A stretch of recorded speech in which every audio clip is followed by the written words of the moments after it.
horses here in Modoc County come from kind of two different backgrounds in terms of history. So we've got horses here from the US Cavalry, but also from agriculture in this region. And so you'll find a lot of draft horse blood in the horses we have here. And during the mechanization of farming, people didn't need, their 12 or 20 horses to plow the land. And so those horses ended up, being let free in some cases, or not gathered from the Devil's Garden where they were grazing during the summer. And so agriculture played a large role in allowing these horses to be here in the first place. The horses here have a little more than 100-year history. Laura Snell is with the University of California Cooperative Extension, and in her role, she conducts research and outreach for both ranchers and the community, and much of that work deals directly with wild horses. We are just outside of Alturas, California, and Alturas is up in Modoc County, which is the northeast corner of California.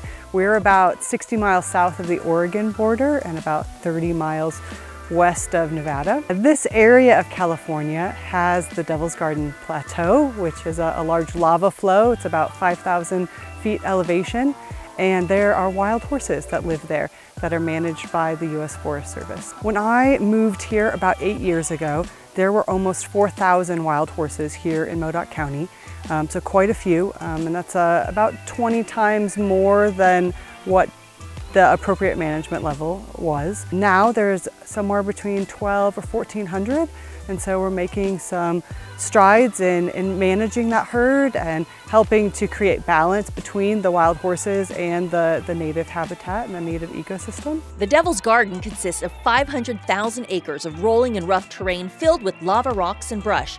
It's the largest wild horse territory managed by the U.S. Forest Service in size and population. And now we're using agriculture to help manage that population. These were working horses, and we like to see them go back and be working horses again. A lot of times they're very food driven as well, and so training them like you train any horse. Domestic horses aren't always easy to train either. And so, there are opportunities to take home wild horses and use them for a variety of things, from riding to working on a ranch to we have horses that are pack stock for different groups that go into help firefighting in the wilderness and things like that. And that's when a new idea was born, a way to find more homes for the wild Mustangs while also giving kids the opportunity to adopt and train them. And so the Colt Challenge really grew out of a partnership and an idea to get 4-H and FFA youth to train yearling wild horses and to then use them or to sell them to ranches so that they could go back and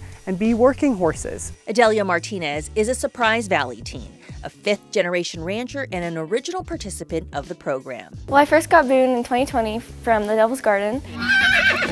And he's pretty goofy. He likes to lick me sometimes, and he just follows me around. And he's really nice and gentle. It gets you sore a lot riding colts, and because it takes so much strength. My dad's been training horses his whole life, so he helped me a lot with it. And first we started halter breaking him, and he showed me how to do everything. How to just gentle him down, just make him comfortable, pet him every day. And then we got a saddle pad and started throwing it on there, flagging him all the time. The Colt Challenge consists of a 6-month training period with check-in challenges and culminates in a live horse show. I think it's really cool to see his progress throughout all the years, how I couldn't even touch him at first, and now he just runs right up to me and just likes to be around me and humans in general, and that he can actually go brand calves and go work out on the desert with us and do things on the ranch.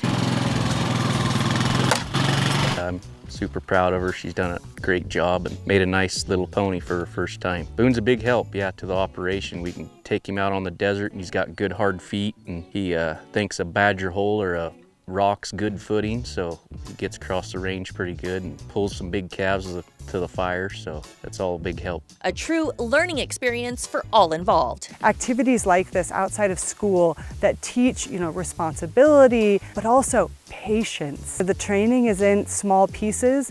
Some days you're going to make a lot of progress, and some days you're not going to make any progress. And so these skills and the ability to have a relationship with a horse, but then also these relationships with parents and mentors it's been really rewarding. Plus, a way to help manage their population. There is a beauty about the wild horses, and I think, you know, that's something too that, you know, we're trying to reach that balance in the land, the ecosystem, the horses, trying to put them in good homes and have them used on farms and ranches and things like that. But we also love seeing them out there as well. And so, you know, there's no want to get rid of them completely by any means. I'm still in awe every time we go up and see them.